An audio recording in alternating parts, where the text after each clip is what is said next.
Ok, continuamos passeando pelas parábolas de Jesus e esta semana o Senhor colocou no meu coração o desejo de falar acerca da parábola dos dois filhos. Conhecem a parábola dos dois filhos? Ela está em Mateus 21, 28 a 32, não vamos lê-la ainda, mas é uma parábola em que Jesus está na última semana, na chamada Semana da Paixão de vida, em Jerusalém, e é uma espécie de resposta aos questionamentos dos principais líderes e sacerdotes, os anciãos do povo, as autoridades religiosas, que questionavam Jesus acerca do facto de ele ter purificado o templo. Quem era ele? E é muito interessante nós percebermos que todos os 4 evangelhos que registram a vida de Jesus destacam nesta altura a chamada entrada triunfal que precede à sua crucificação. Por causa do louvor popular das massas que estavam naquela altura para festejar a Páscoa, este evento tornou-se conhecido como a entrada triunfal, mas realmente triunfal não teve nada. Porquê? Porque Jesus acabaria por ser entregue, traído, não é? Entregue aos líderes religiosos, tentando arranjar uma maneira de o crucificar, não tendo... Uns empurravam para os outros, não é? Nós lemos isso nos quadros. Digamos, o rei de Israel empurrava para Pilatos para os líderes religiosos e andavam ali naquela dinâmica de tentar encontrar erros em Jesus. Mas, se prestarmos atenção aos relatos daquela semana, percebemos que a principal, ou seja, inicia com uma entrada triunfal, há uma série de ensinos, uma série de comportamentos de Jesus, até que Jesus é preso, é julgado, condenado à morte e morto, como nós sabemos, embora viesse a ressuscitar ao terceiro dia. Mas essa semana não se trata tanto de um julgamento dos homens condenando Jesus, mas sim de Jesus condenando a atitude dos homens. Durante essa semana, diversas vezes Jesus está a chamar a atenção, principalmente dos religiosos, sobre a questão de comportamento deles, que eram muito religiosos, mas que na realidade o seu coração estava longe de Deus, estava longe dos princípios cristãos e que eram pessoas de costas voltadas para aquilo que Deus queria para as suas vidas. Digamos que vestiam uma roupagem religiosa, mas não tinham um coração voltado para Deus. E Jesus está em diversas alturas durante esse tempo dessa semana a chamar a atenção aos líderes, a condenar as suas atitudes, ou seja, a dizer que eles estavam errados nos seus comportamentos. E então chega a esta altura em que eles estão ali com Jesus, tentando encontrar como condenar, como apanhar erros a Jesus. Então Jesus, para demonstrar a culpa daqueles líderes, usou algumas parábolas, entre elas esta. Esta é uma simples parábola que contrasta o comportamento de 2 irmãos. Ok? Vamos ler. Diz assim a palavra do Senhor. Mas que vos parece? Está Jesus a responder, não é? Às questões. Um homem tinha 2 filhos e, dirigindo-se ao primeiro, disse: Filho, vai trabalhar hoje na minha vinha. Ele, porém, respondendo, disse: Não quero. Depois arrependeu-se e foi.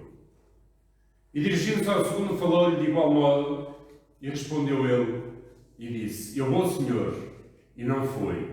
Então Jesus pergunta: Qual dos 2 fez a vontade do Pai? Disseram-lhe eles, os que ouviram, os fariseus: O primeiro. Disse-lhes Jesus: em verdade vos digo, os publicanos e as meretrizes entrarão diante de vós no reino de Deus. Porque João veio a vós no caminho da justiça e não o crestes. Mas os publicanos e as meretrizes o creram. Vós, porém, vendo isso, nem depois vos arrependestes para o crer. Mateus 21, 28 a 32. Oremos. Senhor, muito obrigado pela tua palavra.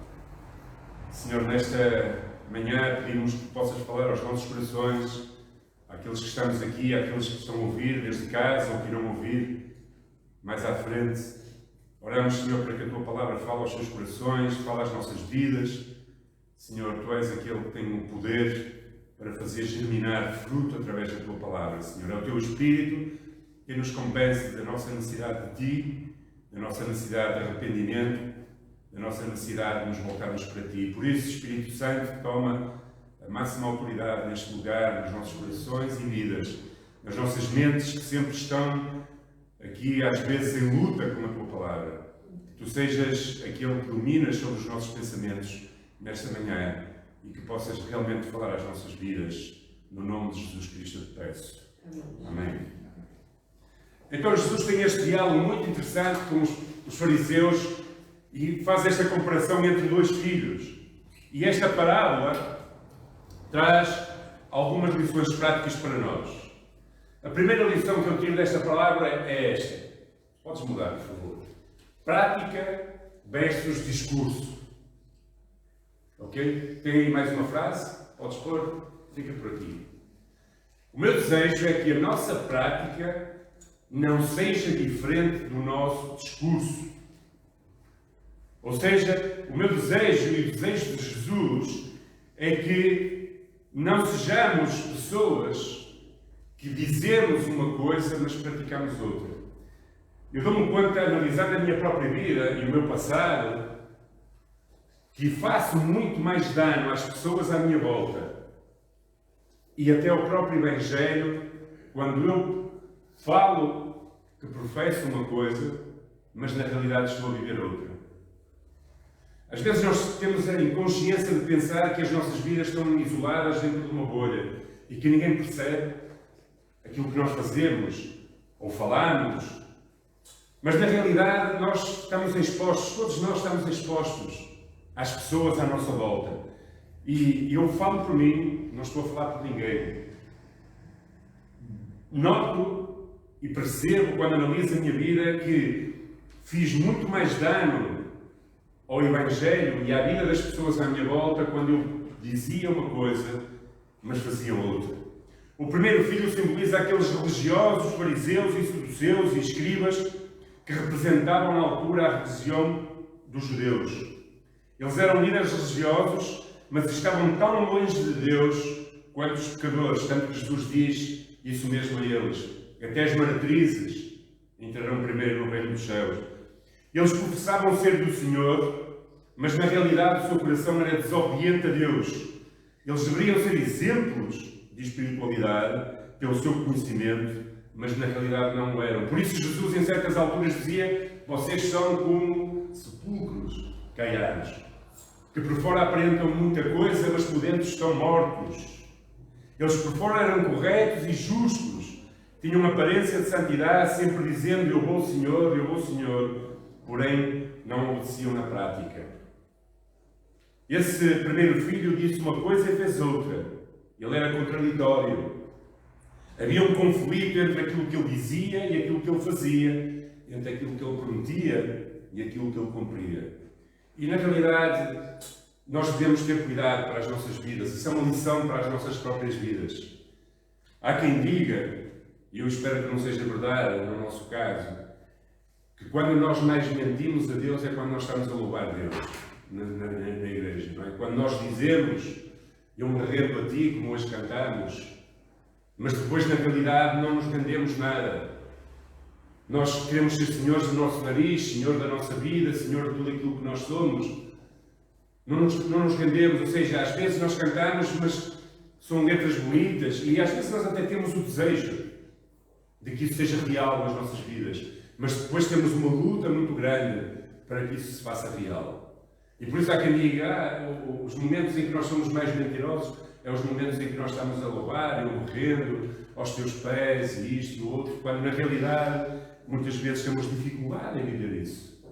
Precisamos da graça de Deus, precisamos que Deus nos ajude, precisamos verdadeiramente que Deus nos dê a capacidade, a graça, através da sua misericórdia, para que nós nos possamos render a Cristo. Então estes homens eram um bocado assim, não é? E Jesus está a exemplificar este filho com estes homens, ou seja, a fazer um paralelismo. As palavras desse filho eram aduladoras, mas eram mentirosas. E pior, não havia arrependimento no seu coração. Era um verdadeiro daquilo que nós chamamos de hipócrita. Ele não mudou de uma intenção boa para uma intenção má, porque provavelmente no seu coração já havia uma atitude premeditada. Não tinha nenhuma intenção de mudar. Ao dizer que ia trabalhar na vinha, provavelmente ele já sabia de antemão que não iria e só o dizia de boca para fora. E isto é o pior que nós podemos fazer. Eu tenho 51 anos e durante muitos anos morri a minha vida para satisfazer aquilo que os outros achavam que eu devia fazer ou ser. E cheguei a uma altura na minha vida em que me dei conta que eu não preciso de agradar a ninguém mais, estando a agradar a Deus. Eu não preciso de ser bajulador ou viver em função apenas das expectativas das outras pessoas, quando as expectativas das outras pessoas não têm nada a ver com se eu obedeço ou não obedeço a Deus na minha vida. E no mesmo sentido, nós às vezes fazemos, ou seja, às vezes porque estamos mais... Nós temos quase todos os seres humanos temos um problema que é importar-nos demasiado com o que os outros pensam acerca de nós. E viver muito em função da aparência de que os outros pensam acerca de nós. Então, na realidade, às vezes, nós aparentamos que está tudo bem com as nossas vidas, que estamos prontos para tudo e para servir, mas na realidade dentro de nós não estamos. E é muito interessante ver, porque, por exemplo, nós não estamos preparados para ouvir quando perguntamos a uma pessoa: está tudo bem? Que a pessoa nos diga: não, está tudo mal. Nós ficamos surpresos porque não sabemos o que devemos dizer. Eu uma vez perguntei isso ao meu irmão, nunca mais me esqueci. E ele olhou para mim nos meus olhos e disse: você realmente está interessado em saber se está tudo bem comigo? Ou só está a perguntar por perguntar? Porque às vezes fazemos só por perguntar, não é? E quando eu noto, principalmente nestes últimos tempos, por aquilo que a minha esposa tem passado e toda esta luta, eu noto que às vezes quando pessoas me perguntam se está tudo bem e eu digo que não está tudo bem, as pessoas ficam surpresas e não sabem muito bem como é que vão lidar com isso. Mas não há nada melhor do que nós sermos transparentes. E aquilo que os fariseus não eram transparentes. Hoje cantamos que aos pés da cruz é o melhor lugar onde nós podemos estar. E para estar aos pés da cruz é preciso reconhecer quem nós somos. Quando nós lemos o livro de John Bunyan ou ouvimos até o filme O Peregrino, nós vemos que foi aos pés da cruz que ele se libertou de tudo aquilo que ele era. E nós, às vezes, tal como este filho e os fariseus o faziam, carregavam um peso de religiosidade em cima que os impedia de verdadeiramente desfrutar da presença de Deus na sua boca. Então, na sua vida. Então, que o nosso discurso, que Deus nos dê a graça de que o nosso discurso seja exatamente igual à forma em como nós vivemos. Que a nossa prática, que Deus nos dê a graça, que nós possamos orar e pedir a graça de Deus para podermos viver aquilo que falamos. Isso é que irá impactar as pessoas à nossa volta. Não é? Eu cometi muitos erros na minha vida e por causa desses erros, se calhar, pessoas ficaram ofendidas com o Evangelho na minha vida e com Deus. E se há coisa que eu peço a Deus agora, cada vez mais, é que Deus me dê a graça e a capacidade de não ser um fariseu. De poder amar as pessoas como elas são e de poder ser amado por elas como eu sou. Para que não viva de aparências, mas possa ser eu mesmo, dentro da graça e dentro daquilo que Deus tem planeado para a minha vida. Aplicação para as nossas vidas. Continua, Zé, por favor. Que jamais imitemos esse primeiro filho, que jamais nos inspiremos nos religiosos dos tempos de Jesus, a quais Jesus dizia que eram como sepulcros branqueados. E o segundo, que o nosso discurso acompanhe a nossa prática e vice-versa. Que possamos ser transparentes, que quando não está tudo bem, possamos ter alguém com quem falar e dizer: não está tudo bem, está mal, estou a lutar com este problema, que está a acontecer na minha vida. Eu sempre tenho dito às pessoas, nas suas lutas, em tudo, a começar na minha própria família, que nós não conseguimos nunca enganar a Deus. E quando pensamos que enganamos outros, através de uma aparência daquilo que não é verdade em nós estamos a enganar a nós mesmos. Era aquilo que os fariseus faziam. enganavam-se eles mesmos. Então, vivamos verdadeiramente a vontade de Deus para a nossa vida, seja ela qual for, e tentemos a cada dia praticar o que falamos e falar aquilo que praticamos. Segunda lição que eu tiro desta parábola é que arrependimento é para sábios. O arrependimento é para as pessoas sábias, porque é sábio, o princípio da sabedoria está no temor a Deus, é sábio arrepender-se. Então que nos arrependamos quando a nossa disposição inicial for de negligência, tal como fez aquele filho. Aquele filho disse que não ia, mas depois começou a pensar e acabou por ir. E esse segundo filho representa aqueles que para Jesus ilustrava naquela altura as meretrizes, os cobradores de impostos, os pecadores, as prostitutas.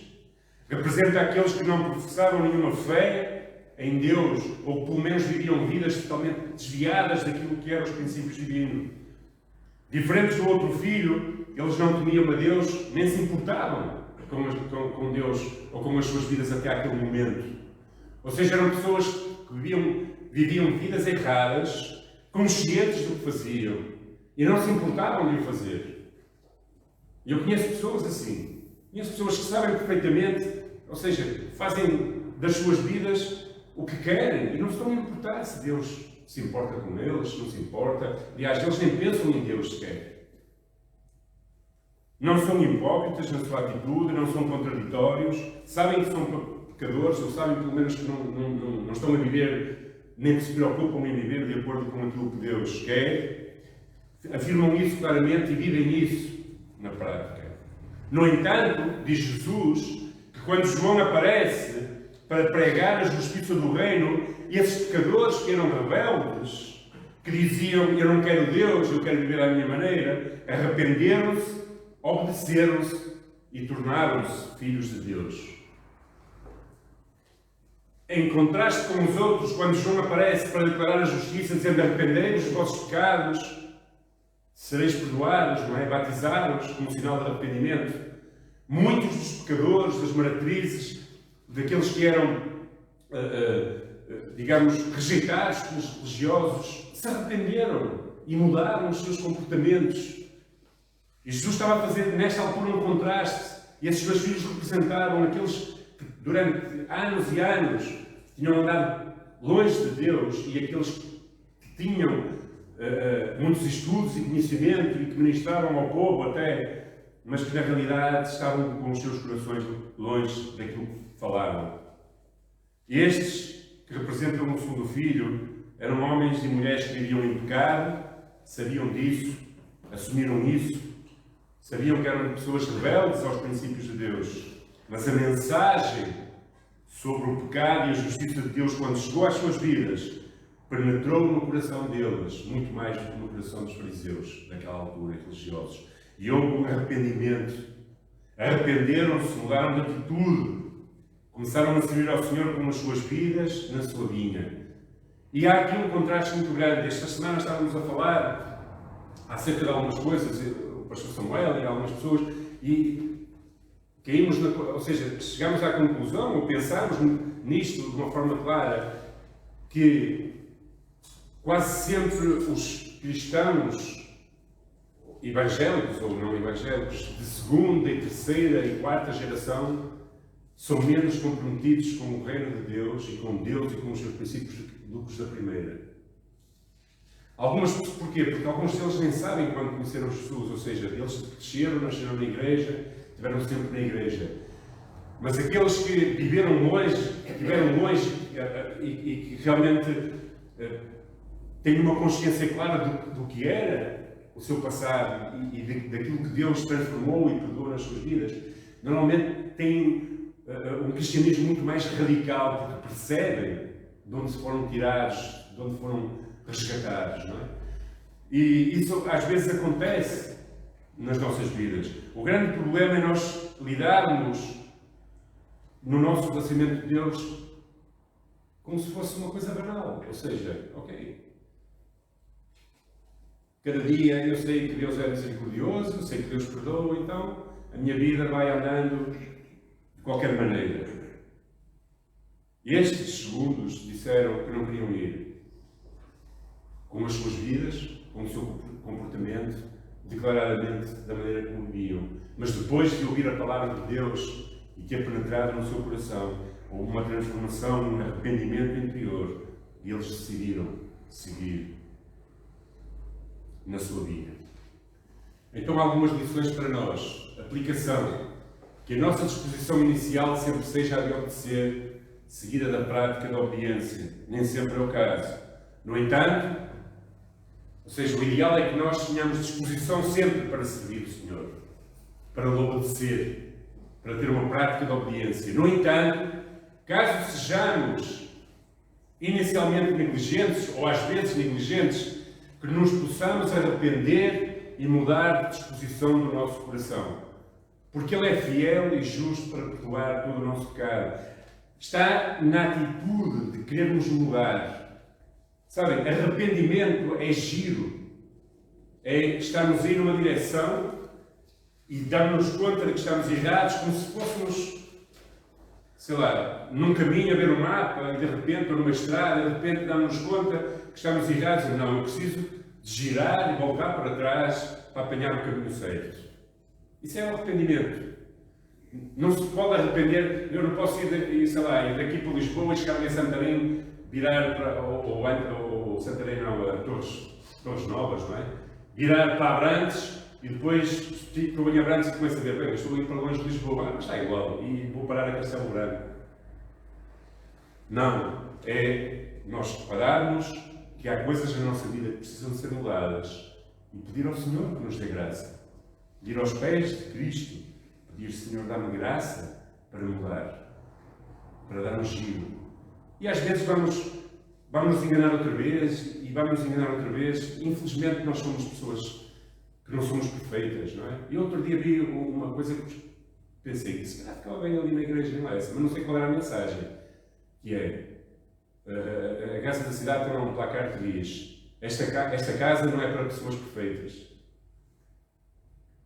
Porque na realidade todos nós estamos em obras, até que o Senhor nos chame.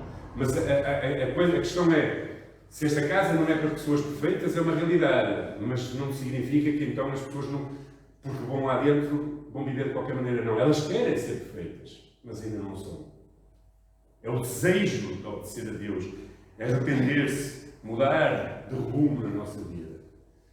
Eu às vezes, não sei se vocês já vos aconteceu isso, vou para qualquer lugar que não conheço muito bem o caminho. Tenho uma ideia, mas não tenho muita certeza, então ponho o GPS. Chega a determinada altura, eu tenho uma ideia que é por ali, o GPS começa, na próxima vira à direita. E eu, não, eu acho que é por ali. Já vos aconteceu isso? Ou só é mim? E eu começo e o GPS começa, eu acho que sei mais do que ele, não é? E começa, a 200 metros, inverte, a 300 metros, inverte. Está sempre a mandar um sinal para eu inverter e ir outra vez para trás, não é? O GPS está programado para uma coisa e diz aquelas instruções. Pois às vezes é igual na nossa vida. Deus está sempre a dizer, volta para trás na próxima que possas, volta para trás na próxima que possas. E nós, na nossa religiosidade, achamos que sabemos mais do que Deus e insistimos em continuar no nosso mau caminho, por assim dizer. O meu desejo é que nesta manhã, se houver alguém que está a ser deliberadamente rebelde no seu coração, que se possa arrepender, confessar os seus pecados a Cristo, crer em Jesus, aquele que é capaz de perdoar as nossas vidas, sempre perdoa quando nós nos arrependemos sinceramente. Ele limpa-nos de todo pecado e que nos disponhamos a trabalhar na linha do Senhor, a obedecer ao seu chamado. Amém? Esse é o meu desejo nesta manhã. E terceira e última lição, que possamos estar a cada dia atentos ao caminho da justiça. Tem mais aí uma frase, não negligenciemos a fé nem o arrependimento. Quando Jesus perguntou aos fariseus quem era aquele que estava bem, ao responderem à pergunta, os fariseus emitiram um veredito que recaiu sobre eles mesmos. Jesus declara no versículo 31, qual dos dois fez a vontade do Pai? O primeiro? Responderam eles. Jesus não ficou muito contente com aquela afirmação, não é? Um certo escritor chamado, tem aí a frase, Locker disse, há mais esperança para os conscientemente ímpios do que para os que se consideram santos. Porquê é que ele diz isto? Porque quando nós achamos que está tudo bem na nossa vida, dificilmente conseguimos ver aquilo que está mal. Já quando nós temos consciência daquilo que precisa ser mudado nas nossas vidas, então nós verdadeiramente procuramos o arrependimento e mudar de vida.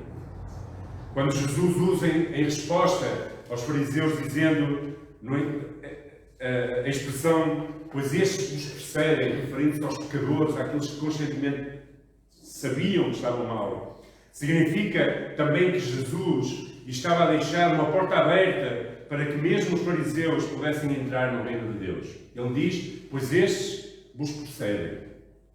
E isto fez-me pensar, Jesus estava a chamar a atenção aos fariseus, estava a dizer qual era o seu problema, estava a dizer aquilo que eles precisavam de fazer, estava a mostrar o contraste entre aqueles que viviam uma vida desordenada, mas que, ao receberem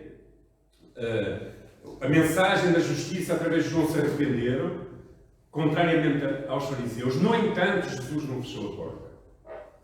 Jesus disse que aqueles vos precedem. Logo, usando o verbo preceder, significa que eles também poderiam entrar no reino de Deus. Significa que Jesus estava a deixar a porta aberta até para os religiosos daquele tempo também entrarem no reino de Deus. E a verdade é que alguns entraram. Vocês lembram-se de algum fariseu, dos fariseus, que entrou no reino de Deus? Como se chamava? Paulo. Porquê é que Paulo entrou no reino de Deus? Só por causa de uma coisa, que todos precisam arrepender-se, reconhecer que Jesus Cristo era o Senhor da sua vida e dar um rumo no seu comportamento. Para onde ia Paulo? O que ia fazer? Lava cartas, fariseus, e em perseguição aos fariseus, em perseguição aos cristãos, encontra Jesus pelo caminho, e ele ia para onde? Não, ia para Damasco. Ia para Damasco, atrás dos cristãos, encontra Jesus pelo caminho, uma luz, uma voz. Eu também vi uma luz e uma voz que falou ao meu coração quando encontrei Jesus. E ele mudou a sua vida radicalmente. Até para os religiosos e fariseus, Jesus deixou a porta aberta caso houvesse arrependimento. O problema não é esse. Como eu dizia antes, todos nós podemos nos arrepender, às vezes, das vezes que fazemos mal e voltar e dar um rumo. Precisamos é disso, a dar um rumo. O versículo 32 destaca que os fariseus não estiveram atentos ao caminho da justiça. Negligenciaram a fé, enquanto os pecadores que eles desprezavam vieram a querer e entrar primeiro no reino de Deus do que eles. E negligenciaram principalmente o arrependimento. Porque quando nós somos colocados diante da nossa realidade e não nos arrependemos e insistimos a continuar no erro, então nós somos como fariseus. Porque sabemos a verdade, mas não queremos viver a verdade.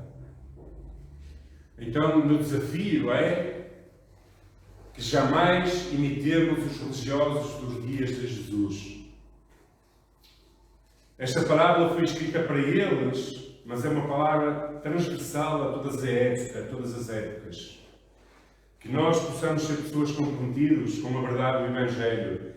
Não imitemos os religiosos daqueles dias de Jesus e não nos tornemos como eles. Antes, façamos exatamente o contrário. É melhor e há mais alegria por um pecador arrependido nos céus do que por 1000, 2000, 10.000, 1 milhão de justos. Porquê? Porque os justos já estão salvos e aqueles que se arrependem verdadeiramente se encontram com Deus. Terminando em título de conclusão, A aplicação específica desta parábola dos dois filhos foi feita por Jesus para mostrar a culpa dos judeus da sua época, mas a sua mensagem não se limita àqueles ouvintes daquele tempo, mas é para todos os tempos. Todos nós, a cada dia, temos que escolher entre a atitude demonstrada nesta história pelos filhos. Temos que escolher entre obedecer ou não obedecer. Todos nós, todos temos escolhas todos os dias. Nas nossas conversas, nas decisões que tomamos, naquilo que fazemos. Sempre há uma voz dentro de nós que nos fala. A voz do Espírito. A voz do Espírito que fala dentro de nós. Esta semana estou a fazer devocionais acerca da importância do devocional. Não é? Ou seja, eu noto que cada vez menos pessoas veem os devocionais. Não é? As pessoas estão a voltar ao ritmo de vida normal e é normal isso. Mas eu estive a fazer uma série de devocionais onde destacava a importância do devocional. Como ele é importante e como nós devemos tê-lo como prioridade na nossa vida e como nós devemos todos os dias procurar fazer um devocional com Deus. E numa das meditações que eu fiz, creio que foi na quinta-feira ou na quarta, foi por aí, não foi a última, foi antes, eu falei que aquilo que nós mais alimentarmos é aquilo que vai dirigir as nossas vidas. E nós temos uma luta, todos, entre a carne, a vontade da nossa carne, os nossos desejos, as paixões e a vontade de Deus. E se nós alimentarmos mais as nossas vontades, então nós vamos ser um bocadinho como os fariseus. Acreditem. Sempre que eu deixo de nutrir-me espiritualmente, de passar tempo com Deus, em intimidade com Deus, negligencio a importância de estar com Deus, de ouvir a sua voz, de ouvir a sua palavra, de ler, de procurar Deus em cada dia da minha vida, então eu alimento muito mais a minha carne, a minha carnalidade. Às vezes começam com coisas pequeninas e pequeninas na minha vida que vão crescendo, tomando o controle e acabo por ser dominado pelas coisas da carne. Por isso, na realidade, que nós possamos viver de acordo com a vontade de Deus. As respostas diferentes dos dois filhos apenas demonstram diferentes pecados. Um vivia no pecado, um disse logo que não ia, ou seja, um disse que ia e não foi, e o outro disse que não ia e foi. O primeiro prometeu obediência, mas parece que não tinha intenção nenhuma de cumprir a palavra. O segundo não prometeu, mas também não tinha intenção de obedecer. A decisão é sempre nossa.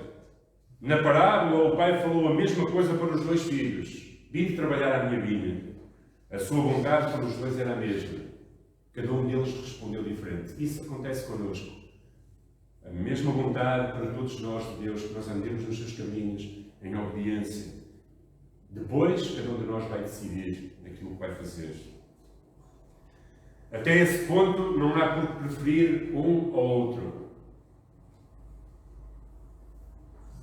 Tornaram-se diferentes somente no derradeiro ato, quando tomaram a consciência verdadeira. Ou seja, os dois, segundo a parábola, ouviram João a falar sobre o caminho da justiça. Aí tomaram a consciência, ou seja, aí perceberam, mas tornaram-se diferentes. Um decidiu permanecer no seu erro. Tinha dito que ia, mas depois não quis saber nada daquilo. E o outro tomou consciência da sua má vida e disse: não, eu preciso me arrepender e vou. As intenções precisam ser acompanhadas por ações.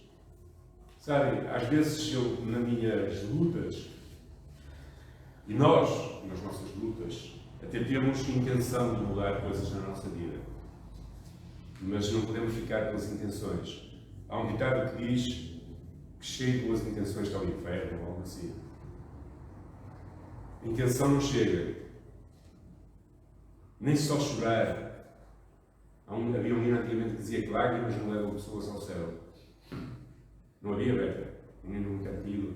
Chorar não salva. Exatamente. É preciso não só vivermos intenções, mas também de ações. Dizia Tiago que a fé sem obras é morta. E diz Mateus 3,8 que o arrependimento sem frutos não agrada a Deus. Precisamos ter arrependimento e mudar o rumo da nossa vida. Tenho aí uma última frase. Quanto a nós, que respondamos afirmativamente quando chamados a servir e que de facto comprarmos a palavra, empenharmos em viver. Amém? Que o Senhor nos possa ajudar a viver o que falamos. É difícil às vezes, mas precisamos de viver. Que possamos todos nós tomar a consciência de que fazemos muito mais mal ao Evangelho quando não vivemos o que falamos. Nossas vidas falam muito mais alto do que as nossas palavras, acreditem. Muito mais alto. E precisamos verdadeiramente de pedir ao Senhor que nos ajude. E tomar passos na direção de viver realmente em obediência a Deus. Que o Senhor nos possa dar a graça, nos possa ajudar, possa falar a cada dia às nossas vidas e dar-nos a graça de viver de acordo com a sua vontade a cada dia, para que Ele se agrade e possa verdadeiramente estar feliz com o nosso modo de viver e de proceder. Oremos.